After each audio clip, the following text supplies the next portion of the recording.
Kas sa teadsid, et pakenditel olev nooltega kolmnurkne märgis koos numbriga ei tähenda tingimata seda, et see materjal on ringlusse võetav?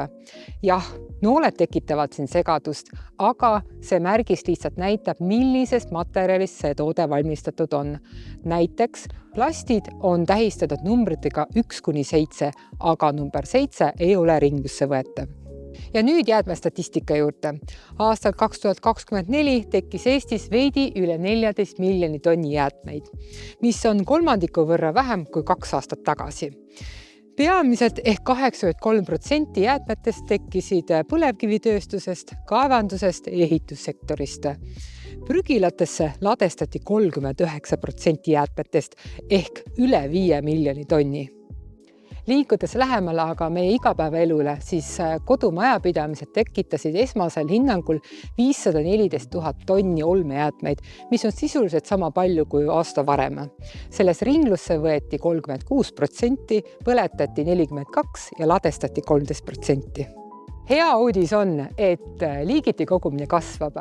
Halb uudis, et 54% olmejäätmetest on jätkuvalt segaolme, milles on suur kasutamata potentsiaal, sest riiklik sortimisuuring näitas, et segaolmes on ligi 70% selliseid jäätmeid, mida oleks saanud liigiti koguda, näiteks 38% pakendeid.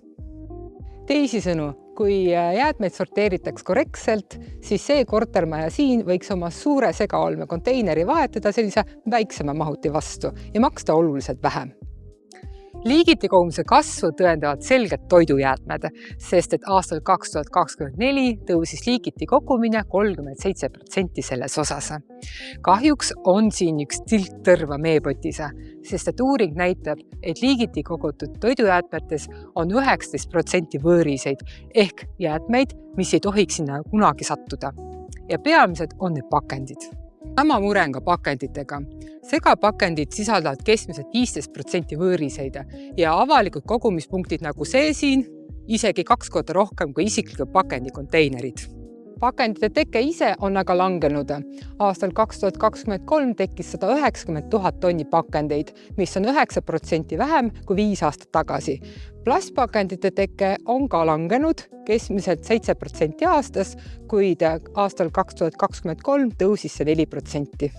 Ja lõpetuseks, tekitagem vähem prügi ja kui tekib, siis kogugem seda liigiti. Olgem keskkonnateadlikud iga ilmaga.